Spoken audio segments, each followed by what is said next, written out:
Ayat hari ini adalah 2 Samuel 13, ayat 16 sampai 29. Mari kita baca bersama. Lalu berkatalah gadis itu kepadanya, "Tidak, kakakku, sebab menyuruh aku pergi adalah lebih jahat daripada apa yang telah kau lakukan kepadaku tadi." Tetapi Amnon tidak mau mendengarkan dia. Dipanggilnya orang muda yang melayani dia, katanya, "Suruhlah perempuan ini pergi daripadaku dan kuncilah pintu di belakangnya." Gadis itu memakai baju kurung yang maha indah. Sebab demikianlah putri-putri raja yang masih perawan berpakaikan baju kurung panjang. Kemudian pelayan itu menyuruh dia keluar, lalu mengunci pintu di belakangnya. Lalu Tamar menaruh abu di atas kepalanya, mengoyakkan baju kurung yang maha indah yang dipakainya, meletakkan tangannya di atas kepalanya, dan pergilah ia sambil meratap dengan nyaring. Bertanyalah Absalom kakaknya kepadanya, "Apakah Amnon, kakakmu itu, bersetubuh dengan engkau? Maka sekarang adikku, diamlah saja. Bukankah ia kakakmu? Janganlah begitu memikirkan perkara itu." Lalu Tamar tinggal di rumah Absalom, kakaknya itu, seorang diri. Ketika segala perkara itu didengar Raja Daud, sangat marahlah ia. Dan Absalom tidak berkata-kata dengan Amnon, baik tentang yang jahat maupun tentang yang baik. Tetapi Absalom membenci Amnon, sebab ia telah memperkosa Tamar, adiknya. Sesudah lewat 2 tahun, Absalom mengadakan pengguntingan bulu domba di Baal Hazor, yang dekat kota Efraim. Lalu Absalom mengundang semua anak raja. Kemudian Absalom menghadap raja, lalu berkata, "Hambamu ini mengadakan pengguntingan bulu domba. Kiranya raja dan pegawai-pegawainya ikut bersama-sama dengan hambamu ini." Tetapi raja berkata kepada Absalom, "Maaf anakku, jangan kami semua pergi, supaya kami jangan menyusahkan engkau." Lalu Absalom mendesak, tetapi raja tidak mau pergi, ia hanya memberi restu kepadanya. Kemudian berkatalah Absalom, "Kalau tidak, izinkanlah kakakku Amnon pergi beserta kami." Tetapi raja menjawabnya, "Apa gunanya ia pergi bersama-sama dengan engkau?" Tetapi ketika Absalom mendesak, diizinkannyalah Amnon dan semua anak raja pergi beserta dia. Lalu Absalom memerintahkan orang-orangnya demikian, "Perhatikan, apabila hati Amnon menjadi gembira karena anggur, dan aku berkata kepadamu, paranglah Amnon, maka haruslah kamu membunuh dia. Jangan takut, bukankah aku yang memerintahkannya kepadamu? Kuatkanlah hatimu, dan tunjukkanlah dirimu sebagai orang yang gagah perkasa." Orang-orang Absalom memperlakukan Amnon seperti yang diperintahkan Absalom. Lalu bangunlah semua anak raja itu, mereka menaiki bagalnya masing-masing dan melarikan diri. Amin. Seperti yang kita ketahui, Daud adalah seorang yang berkenan di hati Allah. Setelah diurapi, di tengah berbagai kesesakan pun ia tidak berhenti memuji Allah. Walaupun ada kegagalan dan kelemahan, pada akhirnya ia tidak berhenti kembali kepada Allah. Namun melalui firman, kita juga melihat bahwa Daud yang seperti itu runtuh dalam satu saat. Ia mengambil Batsyeba, dan untuk menutupi hal itu, ia membuat Uria, prajuritnya yang setia, mati di garis depan perang. Ketika Nabi Nathan datang dan melalui cerita tentang anak domba milik seorang miskin, membuat Daud melihat dosanya, Daud sungguh-sungguh bertobat dari dosanya. Dan Allah menerima pertobatan Daud itu. Namun pada saat yang sama, Nathan menyatakan kepada Daud, "Pedang tidak akan menyingkir dari keturunanmu sampai selamanya." Dosanya diampuni, tetapi akibat dari dosa itu tetap tinggal. Dan firman nubuat itu menjadi kenyataan. Amnon, anak sulung Daud, memperkosa Tamar, adik tirinya. Lalu ketika keinginannya telah terpenuhi, ia mengusir Tamar. Menurut Alkitab, sejak hari itu Tamar hidup dalam kesunyian dan kehancuran. Ini adalah pemandangan yang sungguh tragis. Dan bagian yang mengikuti peristiwa itu adalah teks kita hari ini. Dalam teks hari ini, di hadapan tragedi ini, tampak reaksi 3 orang, Amnon, Absalom, dan Daud. Mereka menunjukkan reaksi yang berbeda, tetapi mereka memiliki satu kesamaan. Mereka semua tidak mendengarkan, dan tidak mendengarkan itulah yang membentuk tragedi hari ini. Sekarang, saat kita masuk ke dalam teks dan melihat rupa mereka yang tidak mendengarkan, kiranya ini menjadi waktu bagi kita untuk melihat diri kita sendiri dengan jujur di hadapan firman hari ini. Pertama, mari kita melihat Amnon. Ini adalah firman pada ayat 19 dan 17. Mari kita membacanya sekali lagi bersama-sama. "Tidak kakakku, sebab menyuruh aku pergi adalah lebih jahat daripada apa yang telah kau lakukan kepadaku tadi." Tetapi Amnon tidak mau mendengarkan dia. Dipanggilnya orang muda yang melayani dia, katanya, "Suruhlah perempuan ini pergi daripadaku dan kuncilah pintu di belakangnya." Amin. Pada ayat 15, Tamar berkata, "Menyuruh aku pergi adalah lebih jahat daripada apa yang telah kau lakukan kepadaku tadi."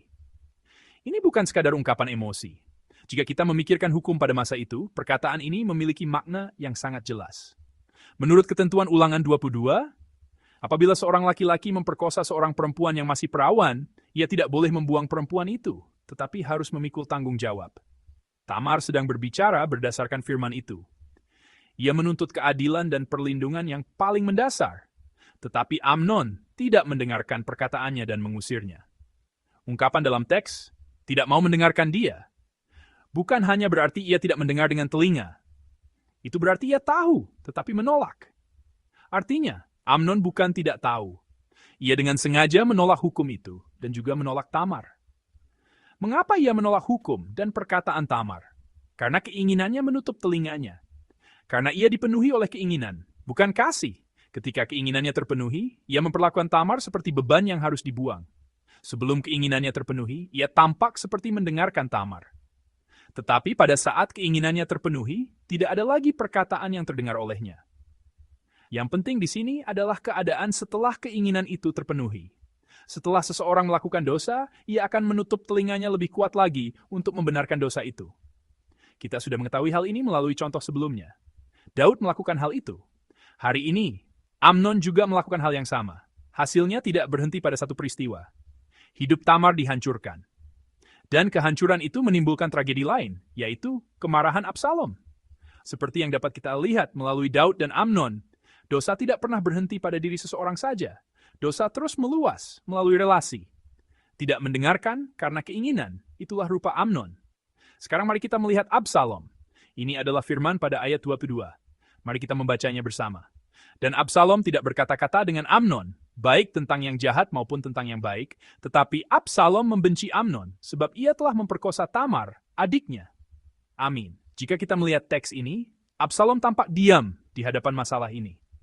Tetapi sikap ini bukan sekadar diam seperti yang biasa kita pikirkan. Dalam ungkapan Ibrani, ini adalah diam yang disengaja, yaitu keadaan ketika relasi telah diputuskan. Dengan kata lain, di dalam hatinya keputusan sudah dibuat. Hal penting lainnya adalah waktu yang dicatat dalam teks. Awal ayat 23 berkata, sesudah lewat 2 tahun. Ada aliran waktu di sini.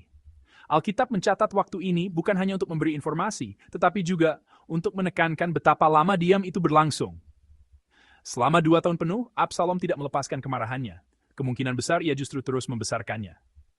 Pada akhirnya, 2 tahun itu bukanlah waktu penyembuhan, melainkan waktu ketika keinginan untuk membalas dendam semakin mengeras. Sebab Absalom tidak membuka kemungkinan lain apapun. Kemungkinan pengampunan, kemungkinan pendamaian, kemungkinan penyelesaian dengan cara lain, semuanya tidak ia dengarkan. Setelah itu barulah ia bertindak. Ia memakai pesta untuk membuat Amnon lengah, lalu membunuhnya. Yang penting di sini bukan hanya hasilnya, tetapi cara proses itu berjalan. Cara itu mirip dengan cara yang dipakai Amnon terhadap Tamar. Ia menipu, membuat orang lain lengah, lalu membunuhnya. Hei! Pada saat caranya menjadi sama, Absalom sudah berdiri di tempat yang serupa dengan Amnon. Mari kita pikirkan lagi 2 tahun Absalom. Ia pasti berada dalam penderitaan, tetapi ia tidak membawa penderitaan itu kepada Allah. Sebaliknya, ia tetap tinggal di dalam pikirannya sendiri dan di dalam kemarahannya. 2 tahun Absalom adalah waktu seperti itu. Ia sendiri menutup kesempatan untuk mendengar. Akhirnya, kemarahan yang membesar di dalam dirinya terhubung dengan ketidakmauannya untuk mendengar dan meledak menjadi pedang. Tidak mendengarkan karena amarah, keadaan tertutup yang tidak menerima suara apapun selain emosinya sendiri, itulah rupa Absalom. Terakhir, mari kita melihat Daud. Ini adalah firman pada ayat 21. Mari kita membacanya bersama. Ketika segala perkara itu didengar Raja Daud, sangat marahlah ia. Amin. Daud mendengar apa yang dilakukan Amnon dan ia marah. Ia mengetahui betapa serius keadaan itu. Tetapi walaupun ia marah, ia tidak memberi hukuman apapun dan tidak mengambil tindakan apapun. Ia berhenti di situ dan tidak melakukan apa-apa. Mengapa ia tidak melakukan apa-apa? Untuk memahami tindakannya, kita harus melihat adegan ini dalam alur seluruh kitab 2 Samuel. Seperti yang telah kita lihat, Daud sudah mendengar melalui Nabi Nathan bahwa pedang tidak akan menyingkir dari rumahnya. Seperti yang telah disebutkan, kita melihat nubuat itu sedang digenapi dalam teks hari ini. Daud sudah mengetahui hal itu, tetapi ia tidak bertindak.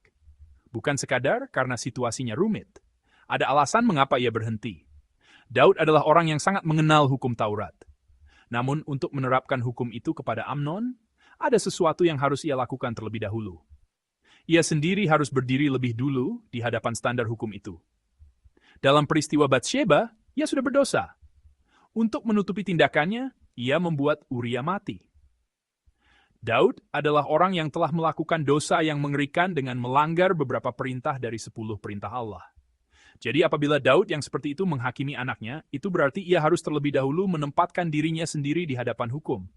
Tetapi ia tidak sanggup berdiri di tempat itu. Karena itu ada kemarahan, tetapi tidak ada tindakan. Yang penting di sini adalah bahwa Daud bukan tidak mendengar. Ia mendengar firman. Tetapi ia tidak mengikuti firman itu sampai akhir. Pada akhirnya itu tidak dapat disebut benar-benar mendengar. Itu adalah tidak mendengarkan sampai akhir. Firman baru dapat disebut didengar ketika terhubung dengan tindakan. Walaupun Daud mendengar nubuat penghakiman dari Nabi Nathan dan bertobat, ia tidak menunjukkan adegan lain sesudah itu. Sikap datang dan tersungkur di hadapan Allah memang ada.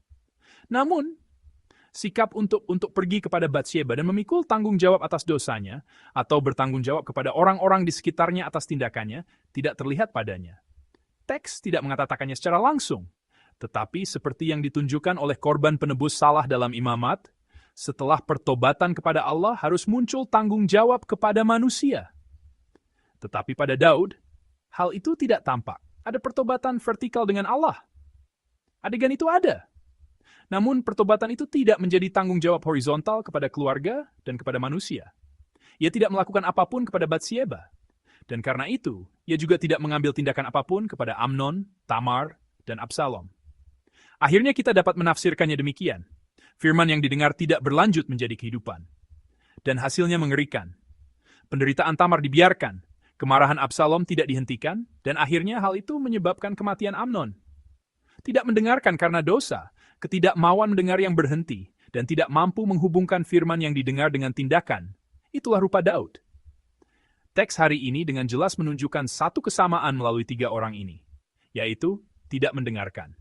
Amnon tidak mendengarkan karena keinginan, Absalom tidak mendengarkan karena dendam, dan Daud tidak mendengarkan karena dosanya sendiri. Alasannya berbeda, tetapi hasilnya sama. Ketidakmauan mendengar menumpuk, dan satu keluarga runtuh. Dan kisah ini bukan kisah yang asing, sebab ini juga kisah kita. Di dalam diri kita juga ada Amnon. Di hadapan keinginan, kita menyingkirkan perkataan yang tidak nyaman. Ada rupa tidak mendengarkan seperti itu dalam diri kita. Di dalam diri kita juga ada Absalom. Kita memegang kemarahan, tidak melepaskannya sekalipun waktu berlalu, dan tidak mendengar suara lain apapun. Rupa Absalom itu ada dalam diri kita semua. Di dalam diri kita juga ada Daud. Walaupun sudah mengetahui karena dosa dan karena beban, ada saat-saat ketika kita tidak memegang firman sampai akhir. Pada akhirnya masalahnya satu, bukan karena Allah tidak berbicara, melainkan karena kita sudah mendengar, tetapi tetap tidak mendengarkan. Maka pada subuh ini, pertanyaan yang dilemparkan teks hari ini kepada kita adalah ini. Sekarang, karena apa aku tidak mendengarkan? Apakah karena keinginan, karena kemarahan, atau karena dosa yang belum kuselesaikan? Kiranya tempat doa ini menjadi tempat di mana kita dapat datang dengan jujur di hadapan pertanyaan itu. Kiranya subuh ini menjadi waktu bagi kita untuk berdiri jujur di hadapannya, meletakkan keinginan, meletakkan kemarahan, meletakkan dosa yang selama ini ditutupi, dan datang kepada Allah untuk mendengar firman-Nya. Saya memberkati saudara dalam nama Tuhan. Namun saudara-saudari, mari kita melihat tempat ini hari ini. Kita yang tidak mendengarkan sekarang duduk di hadapan firman pada subuh hari. Ini sama sekali bukan kebetulan. Kita datang.